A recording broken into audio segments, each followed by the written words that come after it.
Next up on today's agenda, we have the Nature Center design process. And I believe we have some park fans presenting this. What did she say? Oh, charrette, yes. There's a lag on these. Ready? All right. There it is. Mayor, City Council members, park fans, I'm here to dispel any rumor that we have adequate capital infrastructure and funding, so here we go. Just kidding. We wanted to run you real quick. Marcus and I are going to double team this through our Nature Center design process, where we're at and where we're heading. So we're going to go through a little bit of background, how we've gotten to where we're at right now, look at 3 concepts that we've considered and how we're going to move forward.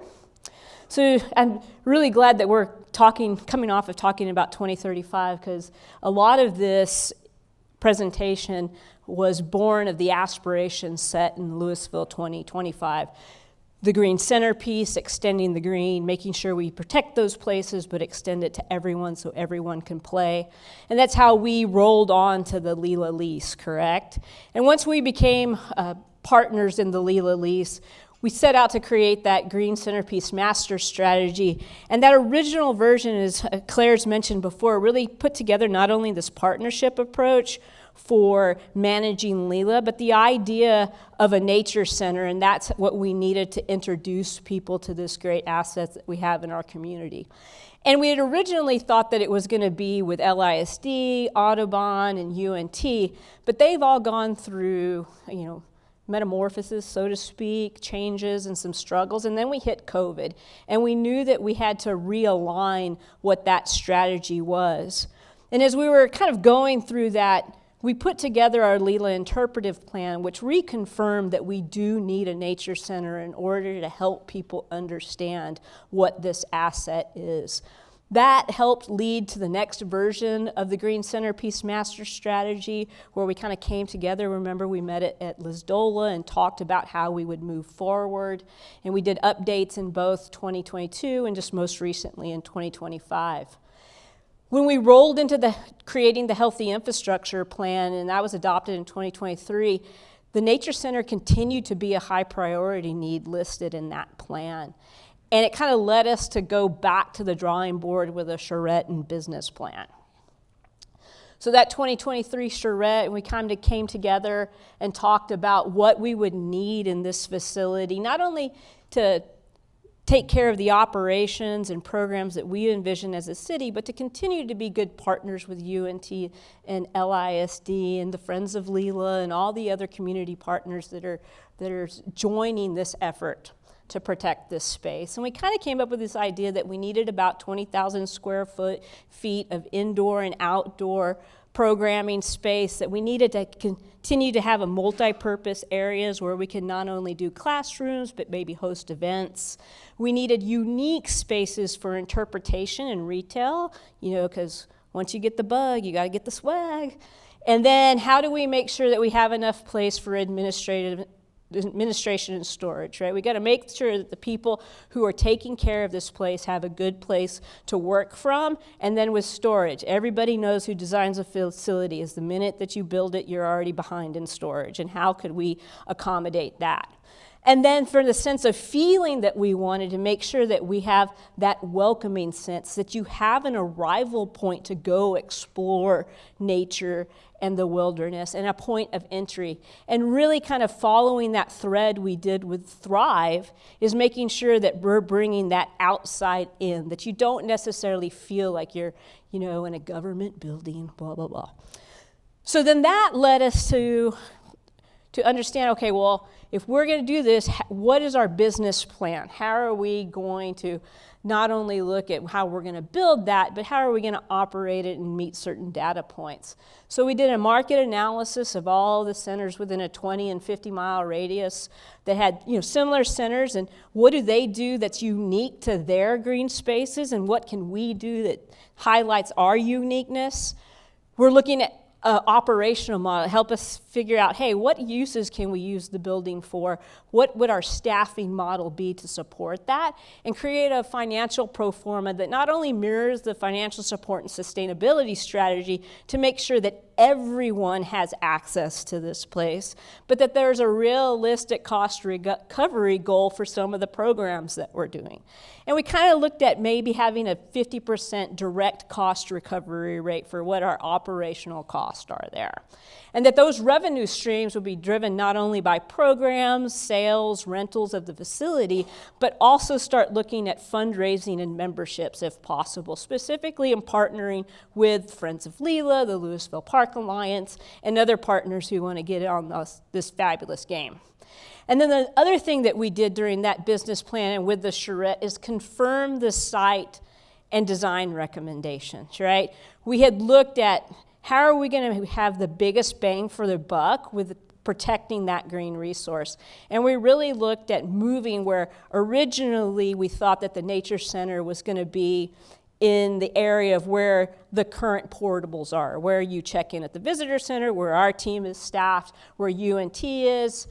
But when we really started looking at that, the cost it would bear to get utilities back there, what disruption we would have to do to green space, it really probably made some more sense that that site be at North Keeley, right? So right when you approach the green centerpiece in LLELA, you see it. So you don't have to go find that space, but still being immersed in there. And so what we did is we worked with the Corps of Engineers to kind of alter one of our city leases that covered that area where that opening along Keeley is that the U.S. Army Corps of Engineers used for their laydown yard when they did the dam repairs. It's already been cleared, it's already been disturbed, limited need for an EA in that area, right? And so we modified that lease. And that's kind of how we got to what comes next and how we put together our RFQ for figuring out who should be our design partner in that. And in that, I'm going to hand it over to Marcus because he oversaw that process. Oh, you probably need that. All right. Turn it on. On. Nope. Nope. Something turn on. Y'all hear me now? All right, great. So if y'all know us, the Parks Department, we don't do anything the same way as everybody else. So that was no different for the RFQ process. We took that process and we looked at, we actually added another layer on top of that. So it's not the typical process where we put it out and we chose the top person and tried to make a deal with them. We actually took 3 top people and we asked them to come up with some high-level concepts and then come back to us so we could choose the right firm that's going to help us build this. So when it came to putting this all together, we really had to work with purchasing, making sure that Earl was aligned with it, understood what we wanted to do, and then really with legal as well to make sure they keep us out of Club Fed and, you know, that we're doing everything right. You know, so we want to do, you know, we do it different, but we want to do it right, you know. So we did our RFQ, and we got 15 submissions, which was actually amazing. For this type of facility, it's really unique. There's only a handful of design firms that will take these kind of jobs on, and so getting 15 was actually really outstanding for us. So when we got those 15, we're ecstatic, right? So we designed and we built the review committee. And of course, it was a lot of PARD. We had, you know, Chris Chastain, myself, Stacy. We had Aaron Piper, but it also brought facilities on, and really Chris Presley, you know, because he's our expert in the city of building big buildings and that kind of stuff. So we wanted to make sure he was part of this process because he's going to have a different perspective, a different eye when it comes to the actual building and the facility to make sure it's done right and something they can maintain on a regular basis. So we put that committee together. And during the input session, we also brought in our CMO office, purchasing again, Earl. We asked a lot of him. I mean, he spent 2 whole days during this whole process just with us. So if you didn't get your POs cut that day, I'm really, really sorry. We needed him. So we brought all of them. And also bringing our partners is really important. We brought all of our LLELA partners. We brought UNT in. LISD because they're still part of this, and then our BFFs of LLELA. We brought them all in, so they're part of that whole process. They're seeing what we're friends of LLELA. Okay, sorry. They're part of that whole process. They're part of us, and we wanted to make sure that nothing was left out. So some of the highlights that were in that RFQ got into our design priorities. So we wanted to make sure that we had flexible space within the building. Much like this building here, it had some dividable classrooms. It could be opened up for lecture halls, events, things like that. And then we wanted to make sure with our interpretive exhibits that we had a nice space for that it really spoke to the restoration that we're doing at LLELA, telling that story, the biodiversity of the 3 ecosystems within LLELA, as well as the history, not only of the dam, but early settlers and even primitive settlers that were part of this history. So we want to make sure they bring that into it. Of course, sustainability, we want to make sure we're good stewards of our land and our building. So, rain catchment systems, bioswales, those type of things. Passive solar possible to try to save on some energy things. And then when it comes to ADA standards, we don't meet things, we exceed them, right? So making sure we have plenty of parking spaces, van spaces, those type of things. But also making sure that accessibility is not a barrier to anybody who goes to LLELA. No one should ever feel like they can't enter that building, enter that space, or enter LLELA because of any kind of barrier. So we're making real careful, paying attention to every little detail to make sure that does not happen. Also, they're familiar with the Army Corps of Engineers. Everything has to go through them. We have a lot of approvals and plan reviews and studies and all kinds of things that have to happen for this building, but they also need to know the security protocols for over there. LLELA's a sensitive area, needs to be protected, and making sure they understand that. As well as if we ask them to look at if there's other paths to get in from the new building back into LLELA, to look at that and how that would happen, and if there's any way to have a new entrance back there. So that was another ask. We also asked for some other design elements, such as a water feature or pond. Our education team out there, they use a lot of that kind of stuff for teaching, programming, those kind of things, as well as a nature-themed playground. So that area right there, the community that's just across from Keeley, is a park desert for us. So we need to bridge that gap, make sure we get everybody with that 10-minute walk to a park. So that's really important to us. When it came to the community impact, this building needs to be that center for learning, curiosity, discovery.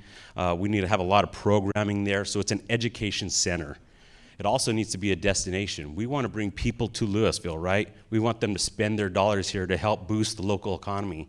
And then that building needs to be a legacy building, much like this one or the new public services building, public safety building. It's an amazing building, and we want this building to also be that building, right? We want to make sure everybody knows that it's not just some other building that they visited. They're always going to remember that and always remember Lewisville and be something that the community is always going to be proud of.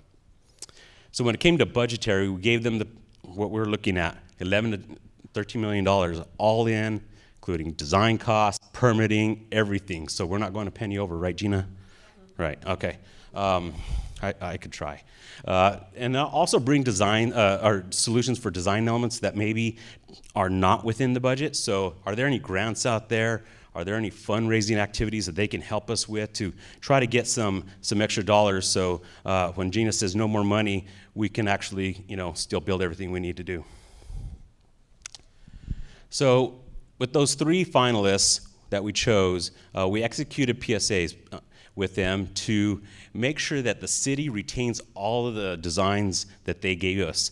So that was really important for us because, we may not have chosen this design over here, but they might have had some great elements, and Stacy's going to talk a little bit about that, or a lot about that later, but there were some really cool things that some of the other firms had that we really liked that we're going to pull into it. So we had a mandatory workshop with the finalists. We each gave them an hour. And really is more about us presenting to them, letting them know what our story was, what we envision the building to be, what are our expectations and what we really wanted from this, and then allowed them to fact find with us. So they asked us questions, they dug in a little bit deeper, and our LLELA partners are part of that process, so they can actually reach out to them to say, hey, what do you, if you have a thought, let us know. But more of just a fact finding, making sure they get all the information they needed, because when we're done with them there, we gave them 60 days to come up with a high level concept to bring back to us. So we gave them 60 days, we sent them off, and told them to go work really hard and come back. So we had a date set in December, and finally presentation date came. We were so excited. Like that Monday we're talking about it, and everybody's just giddy. We're like, oh, we can't wait to see what they have, So it was just incredible. So we brought them to Hedrick House, and we gave each firm another hour, 45-minute presentations to give us exactly what they thought the Nature Center, or a concept what the Nature Center would look like. That was 15 minutes for questions and answers from us. So we were able to pepper them, ask them some direct questions, some things that maybe they didn't talk about right, explain those kind of things. So a whole hour just to make sure they listened to us from our last presentation, to make sure that they researched the area, they dug in, and not just, hey, let's build something and throw it out there and see if it sticks. So we wanted to make sure they embraced our vision, and we gave them what we thought this whole thing should encompass and what it should look like. So we wanted to really make sure, but really listen to us. And one of the things, and the mayor will love this, we told them, do not call it Lake Lewisville. Well, one of the firms, what are the first things we see on one of their presentations? Lake Lewisville. So they didn't listen very well, because we specifically said don't do that. So we also wanted to make sure that we had team chemistry with them, right? We're going to be dating these people for 3 years, so we want to make sure that we vibed with them. We don't want to be 1 year in and already tired of them. So we want to make sure that we had good rapport, that the questions and their listening skills and they can embrace what we're talking about. So that was a big part of it. So running you through the timeline of how long this process kind of took us, back in March is when we really started with working with purchasing, working with legal. It got us all the way to August, when we released the RFP, and we gave them about a month, so a little over 30 days. It closed in September. In October, the 1st of October, we named the 3 finalists, and we brought them in really quick on October 15th for that workshop, that visioning workshop. So then we sent them off again for the next couple of months, and in December is when they came and gave us their pitches to show us their visions, and now we're going to move on to Stacy. All right. Thanks, Marcus. As you can see, we put a lot of thought into this process and wanted to make sure we found someone who matched our energy and our vision. And so the 3 teams that we brought in, there was one named Gensler, and they partnered up with Design Workshop, who actually helped over with the Wayne Ferguson Plaza design. And they really had a framework of engagement, discovery, they analyze, and then they would recommend. They didn't do a great job of listening to what we needed from an opinion of probable construction costs, because they just verbally gave that to us during the presentation. And then GFF came in, and they partnered with MSR and Studio Outside, who's done the landscape architecture for around the Old Town area and Thrive Nature Park and Thrive itself. And they really had a framework of working where they understand the context of where they're going to design, what processes will influence the design, and then moving into design. And they provided a really specific OPCC that was detailed, and it was within budget.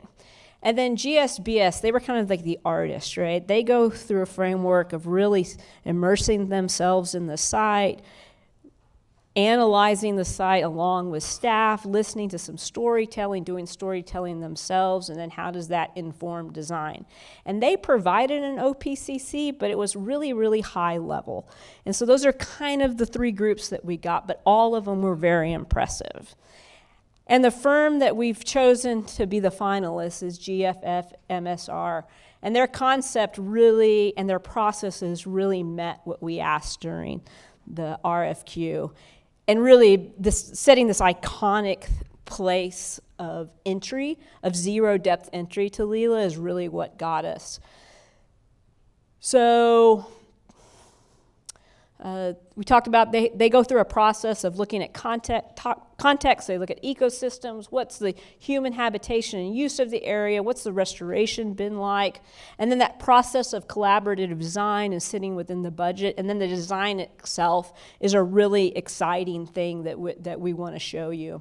So they really demonstrated that they understood that where our ecotones is in terms of that transition of all these three ecosystems that we have here in Lewisville, and they did a lot of research into it. They also listened to us in terms of not only talking about what our typical history is, but how do we honor the indigenous American tribes of the region when we know from our interpretive plan that we do not do a good job of telling that story. And so they peeled back and started looking at that as well. Also telling the story of our European settlement and heritage and how we became Lewisville and how that has framed where we are today and where we're going.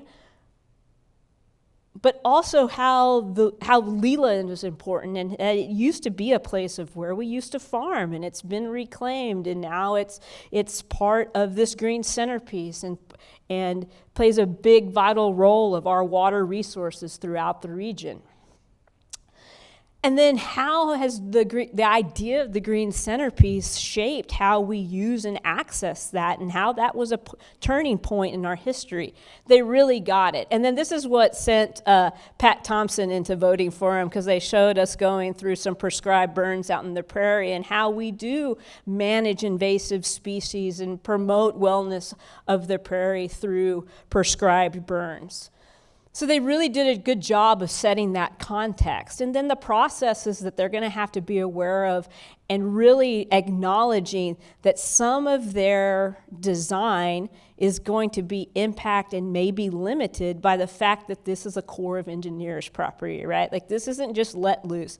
There are things that we're going to have to align with the Corps, and making sure that they understand that and how it aligns with the rest of the land classifications for Lewisville Lake and Lake Park. Understanding what is it within LLELA and what we need to highlight and how that needs to be demonstrated and shown at the park. And then they took that and they said, okay, let's start putting some ideas down. And they were the first group that showed us this orientation of a building that faced east-west, and that you would see as you come on the property. And it would really be the idea of merging with LLELA, because we came up with, when we did our workshop, one of the things we said is we would like this to be a zero depth entry point for LLELA. So y'all know what I'm talking about, zero depth entry. It's like at the beach or at some of our water parks, where you're going into a bottle of water, but you're slowly immersing yourself in the water, right? So it's a little bit easier to get there, especially for those. I love nature, but for some it's like terrifying, right? And we've got to create spaces to acclimate people to getting out there. But they listened. This was another demonstration that they listened to us. They took inspiration from existing facilities and buildings out on the spot through the Minor Porter cabin, which, you know, we've been investing in making sure that that structure stays sound and solvent. And they understood, oh, this is really something that could help people understand what's beyond this tree line. And then how do they, you know, echo the ecotones as you arrive to this place? Like, hey, this is going to be on the cross timber side of the property, but as you traverse the property, here's the other ecosystems you're going to get to see. And how do we showcase that as you're walking up to the building? And so this has studio outside all over it, right? Recognizing what our ecosystems are and how can we blend that landscaping to create that story and tell that story. How do we make sure that as people flow into the property, that not only is it easy for them to park, but it's interesting for them to walk to the building and discover what they're going to see out in the park? So they had this they had a great flow for the parking lot, this really interesting boardwalk into the building. You can see Marcus talked a lot about us making sure that we have a nature playground, because this is going to serve as a 10-minute walk to a park spot for that neighborhood. How do we incorporate that? And then the pond in there. And then how does that really seamlessly blend as you get to the building, right? So it's not like you're walking through something to get to a building, or it's two different things. It just feels like you're in the same place, a lot like Thrive, right? Like you're discovering nature as you're getting there. And how can we use that boardwalk as an education piece? Making sure we're telling stories all the way through, that we're telling the story of water. The mayor's always talking about how are we making sure that we protect that water source. Well, this is how we use storm water. This is how we hold water. This is what's important for the property. And then really looking at what's that site design as you move through. So this is what they're seeing as what our boardwalk to into the building would be. Really telling that story, looking at what you're seeing. And then this was another thing, as we talked about the Nature Center itself, this is what they picked. They said on their workshop day, of these things, which would you say is the most important? And then, of course, Chris Chastain raises his hands and says, well, those are important, but I'd like to realign how we see them. And so this is what Chris Chastain said. This is what I see the building should do. It should help create self-guided tours and be a jumping off point for field trips. How is it educational and a gateway to this space? And how is it a recreation and event hub? And they really did realign from that point on. So they created this great linear building that would have not only from left to right staff offices, mechanical rooms, and storage, but also this flexible space that we could have classrooms and presentations and banquets. Of course, we always need restrooms, right? But then how could we have this really neat zero-depth entry point that is an exhibit hall and entry lobby that tells you about what you're going to see out there? And then how, as you come through this, you can move into nature seamlessly.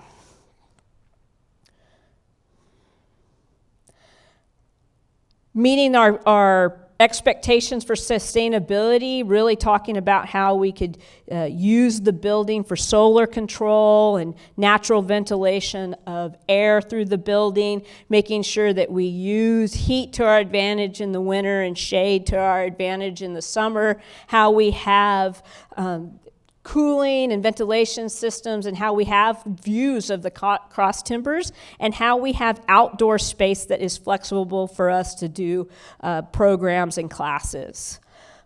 We talked a lot about what that cost recovery would be, and making sure we have those spaces that we can do multiple events at the same time is going to be really important. So here's some ways that we could use that as a classroom or lecture or maybe a banquet to have a celebration out there, do some fundraising, retirements.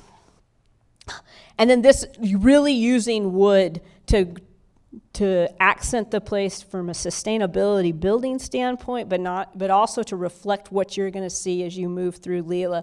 Creating these vaulted ceilings so it's very airy in there and lets a lot of natural light in. Giving us some examples of what that facility would look like as you used it, and then looking at this lobby, and this is really what we're thinking would be our trailhead, right? Is if you're going to first go out into LLELA and you're going to experience it, this is where we'd want you to start. And so as you walk in, you would have this view of the cross timbers and some educational and interpretive displays that would help you understand what you're going to see out there. And then this next slide I'm going to show you is where Dr. Jamie Baxter Sly from the University of North Texas said she had a spiritual moment. And this would be your exhibit hall as you're looking out into LLELA. And you really have these vaulted ceilings that are about 25 to 30 feet high that would really let you see the top of what the canopy can be out there, right? Really creating and embracing that liminal space. So even when you're in here, you feel you're out there. And then really taking advantage of the idea of this outdoor classroom, right? Is like so that you're slowly progressing where you can kind of step out there and still get some interpretive and educational programming, but then you're outside and you're starting to feel that you're out in LLELA. And then this is one of those designs that's maybe outside of the budget, but I think it's great aspirationally. Is a lookout tower so that you could look out and see across the cross timbers, look at the prairie, look at Mount Lewisville, and see all that great stuff. And then this is what the front porch would be like, right? This is what that area that you could see as you're walking in would look like through the seasons, really taking advantage of what the landscape will give us. And then, as we said, obviously we are friends and fauna, but what it could be and how it could be really a welcoming place to create a sense of wonder and unique space. So this is the group that we've decided to go with. That window is amazing. You know what, though? Everybody's going to want to get married right there. Yeah. Well, so in his job interview, Chris Chastain actually pitched the idea of eco weddings, and so some of this is his brainchild coming to fruition. So if we can get those exhibits to be movable, yeah, everybody's going to want to get married there. I Right? want to get married there, and I'm already married. you can renew your vows. We'll renew our vows. There yes. you go. We could do a group wedding. We could start swearing you in there. Like the tree of life right there. It is. Is there anything y'all want to talk about before I move on to the other? Yes, the observation tower. Yes. I don't look at that as an extra. I look at it as a must. I do like it. Then, We don't know All how much right. it's going to cost. Okay. then you got to talk All with right. Gina. You know, we overspend in parks already. That there are All right. birds and stuff out there. The Perot. I think we wanted to get y'all's feedback on these things, and then it's up to us to go find it or to make the case for you to go find it. So, but we were in awe of that too, because it really does present. But they also, GFF came with some ideas about how we could be better. We could go find people that would help us build this, and the like. So the only thought that I had, so I love the front entry that kind of weaves through the different ecosystems. My only thought with that and worry would be from an accessibility standpoint, and are we going to have an issue with there being such a long distance between the front door and the park? That was exactly some of the feedback that we gave them during that time, and they're going to try to create a direct path, and that would be good for emergency purposes also. And let me go through the other ones that we're going to steal from, so that I can kind of explain things that we might. And that was the beauty about this process, is we own those concepts. Right. So we can give those designs to GFF and say, hey, we love you. We think this is great. It's kind of like marriage, right? Like, hey, there's all these things I love about you. Let's spend the rest of your life together. Hey, we're hitched. Here's some things I'd like you to change, babe. Right? So that's what we're going to do. It's just like marriage. Incorporate what my other Right? boyfriend did. Hi. My name's Stacy Anaya. I've been accused of being bold and thoughtful. So here we go. I saw that in Arbor Hills, by the way. Yeah. I saw that tower at Arbor Hills. That tower, yeah. Yeah. There are towers that are Which is here, great. but not quite designed that way. No. So here we go. the other group that we had, and all the groups were awesome, don't get me wrong, but this was just the best, right? So the Gensler group, like I spoke about, they didn't have an OPPC. They had multiple buildings, which at first looks okay, but then, as Chris Presley reminded us, you have to heat and cool multiple buildings. You have to spread your mechanical areas over. So that was kind of a little bit for us. And then the traffic flow for cars and peds didn't work too well. What's the square footage on the first one? It is... On the one chosen? It is, I think it's 14 inside and almost meets 20 with the outside areas. Gotcha. Well, There's some stuff that scalability that we have to talk about there. Yeah. No, it's just interesting is that they both said they could get within the budget, but Gensler's is 20,000 square feet plus all the mechanical that you're going to have to deal with and all of that. So I was trying to get a scale of Yes, size. some of it's the outside area too, because we were talking about it's both 20,000 square feet inside and out. No, yeah, but 20 inside and out. But I mean, think the built- inside is more like 14. Yeah, right. But this one's 20,000 under roof. Yeah. If I do the math, that's 20,000 under roof. And they didn't give us an OPCC, so it was very tough for us to say, That's not going to happen. that's not realistic, right? Okay. The traffic flow and cars and peds weigh in, like, hey, there's a lot of places to park, there's a lot of places to get into this place, so it kind of made it a little bit difficult. We worried about constructability, and then their team dynamics just didn't really flow as well as we wanted. Okay. But we did like some ideas about some of their courtyards and fire pits, how they had an access to service bay and offices, which we think we're going to adopt for us too, to allow our team to park right next to their offices and be able to move in and out. We liked the idea that they had cisterns and pervious parking, and then they had a digital immersion display that was amazing that we think that we Stacey, wanted. I'm sorry, before you move on here. Uh-huh. I've been trying to pick this up from context, and I went back and looked through the deck, and if you said something and I missed it, I apologize, but what is OPCC? Opinion of probable construction cost. Gotcha, okay, thank you. Sorry, slow me down and let me know if I need to state things. You were being bold. It's okay. Yeah, it's okay. So we love this digital immersion screen and think that this really could be integrated into what we see. Because then, to talk to Marcus's point, from an accessibility standpoint, if someone's not physically able to go out to the prairie, this could give them that sense of being there. So we're excited about it. It also can help us tell stories of the past in ways that we can't when we're out there. So then GSBS, they had some neat things. Their concept was okay. Their main building didn't really wow us as much. They did have an OPC that wasn't as detailed and was at budget, but it didn't include design, so it really wasn't in budget. And then their team dynamics just didn't flow so well with us. They were very artistic, and it was amazing, but when we were asking the hard questions about getting to solutions or when we would be facing something, we weren't quite sure that jived with us, but they were incredible. The things that we want to borrow from their ideas are that covered patio and part of the pond is covered. They had this idea of an interpretive outpost and outside play design that I'll show you in a little bit, and that drive to the service bays really ended up being something that was important for us. And this is what their nature play area looked like. The nest, that interpretive outpost where you're going across the pond to read more of the interpretive things. So we thought about these are maybe some things that we could incorporate into the design that we work with GFF. One of the things I do want to point out is that we had talked about how do we have vehicular access to LLELA from this site and how we would cut that.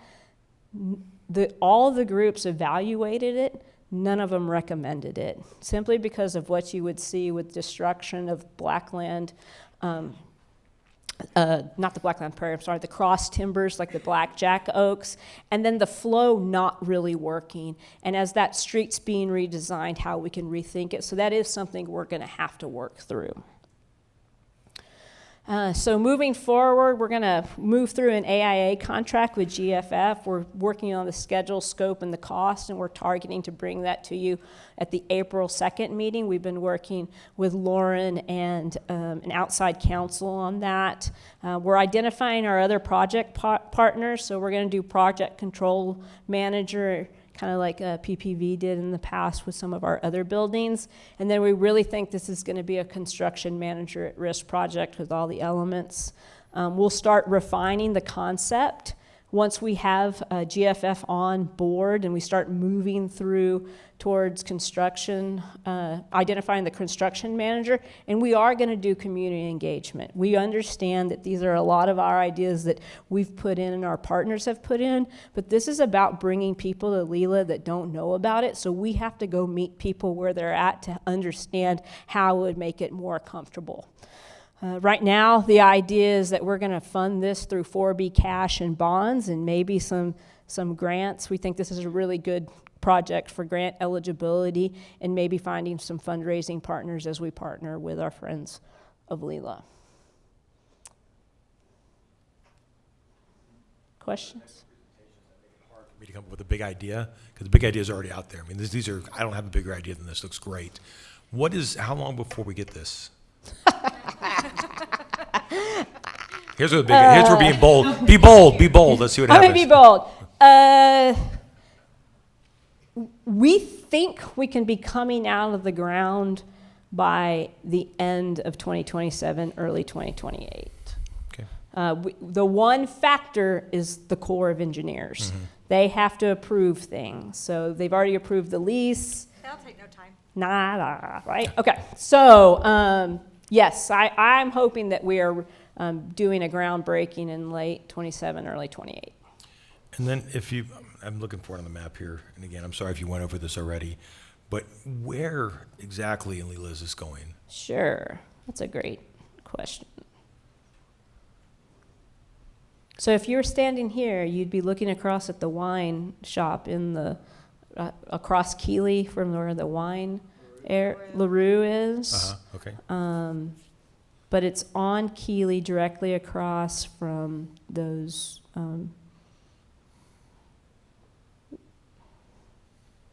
where should I point this? Right. Not the corner, it's about, Couple hundred yards? yeah, probably 2 football fields maybe. Yeah. I'll get that for you. Okay. This is not responding to my clicking. Yeah, Oh, there you go. there you There go. it is. That might be able to tell you.